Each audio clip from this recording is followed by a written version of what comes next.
Welcome back to the Policy Review. Buckle up, we're diving into one of the most intense moments on Capitol Hill this year. Senator John Kennedy, never one to mince words, absolutely torched a Biden judicial nominee, Professor Russell, over a letter she signed back in 2020 during the height of the pandemic. But here's the twist. She claims she doesn't remember signing it. Professor, I'm looking at a letter dated March 16, 2020. It's a letter to Governor Lamont in Connecticut. The title of it is Urgent Action Needed to Protect Individuals in Connecticut's Prisons and Jails from Coronavirus 19 Pandemic. Did you sign that letter? So I don't recall sitting here today, Senator. Here's your signature. Here is back here. Why didn't you turn this over to us when you were asked to submit documents? So, Senator, I made every effort to search for everything that I had ever signed. That's not a letter I remember, but I will certainly take a look at that. And we found it was with a search on the internet. So I apologize, Senator. I apologize. In your letter to the governor, here's what you say. As they stand, prisons and jails are detrimental to public health and human rights and disproportionately harm marginalized communities, including Black, Brown, Indigenous, and other communities of color, immigrants, people with mental illness, people with disabilities, people in the LGBTQ plus community, people who use drugs, people engaged in sex work and street economies, and people experiencing houselessness and poverty. So if you believe that about our prisons, how are you going to ever sentence somebody to prison? So, Senator, I will need to take a look at that letter, and I apologize that that's not something I found to hand to this committee. You're not denying you said that. I do need to see the letter to see the context, because again, it's not something I remember adding my name to. Yeah. I can assure you, right. Senator. And you also say, first, you call on Governor Lamont to release everybody in jail. Is that right? The letter didn't just ask for some people to be released. It called for the immediate release of everyone incarcerated pre-trial and post-conviction, to the maximum extent possible. Kennedy pauses and says, so, that includes murderers, rapists, child predators? And when she couldn't give a straight answer, he made it clear, this is not normal. Because of the coronavirus? So again, Senator, I would need to see that letter in front of me. It certainly was not. You can find it just put your name into Google. You'll find it in about 3 nanoseconds. I will, Senator. I can assure you that You said in your letter, Professor, we call on Governor Lamont, state of Connecticut, and all Connecticut jurisdictions to immediate release to the maximum extent possible people incarcerated pre-trial and post-conviction.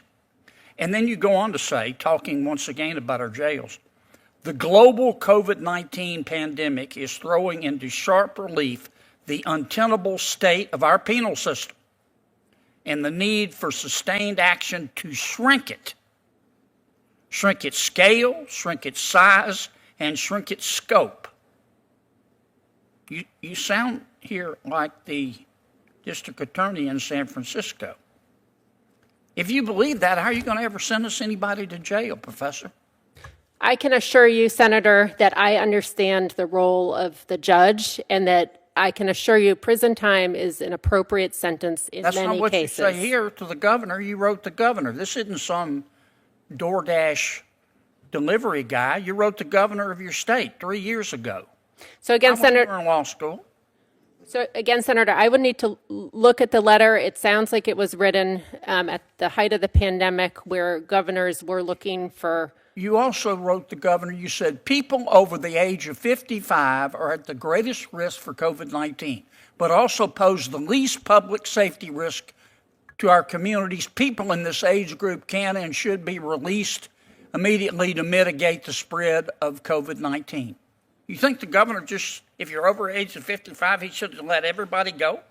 No, Senator, that's not a position. That's what you said. Okay. Here it is, biggest Dallas.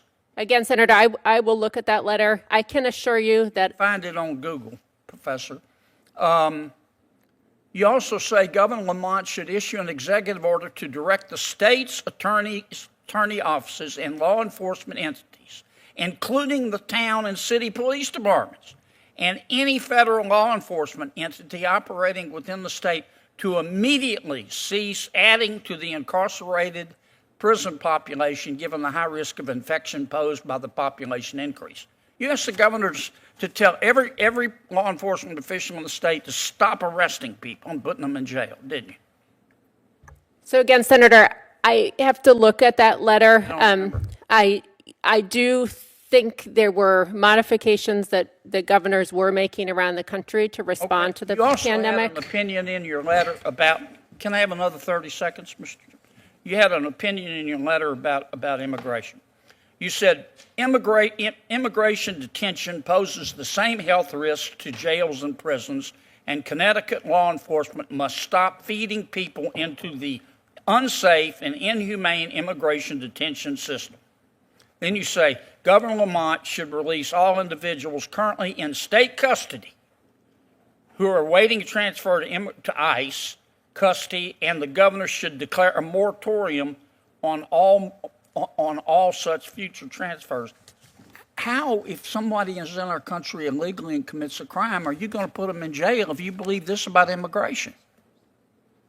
Senator, I can assure you, were I so fortunate to be confirmed, I would treat crimes seriously. That's not what this letter says, Professor, and it was 3 years ago. It wasn't when you were in law school, and you didn't turn it over to us. We had to find it on our own. He questioned her credibility, her judgment, and whether someone who signed, and failed to disclose, such a radical letter could ever be trusted to serve as a fair and impartial judge. "You wrote the governor of your state," he said. "This isn't a DoorDash delivery guy, this was serious." And when she said she'd search for it on Google, the room practically sighed in disbelief. This hearing was a masterclass in accountability, and Senator Kennedy didn't let anything slide.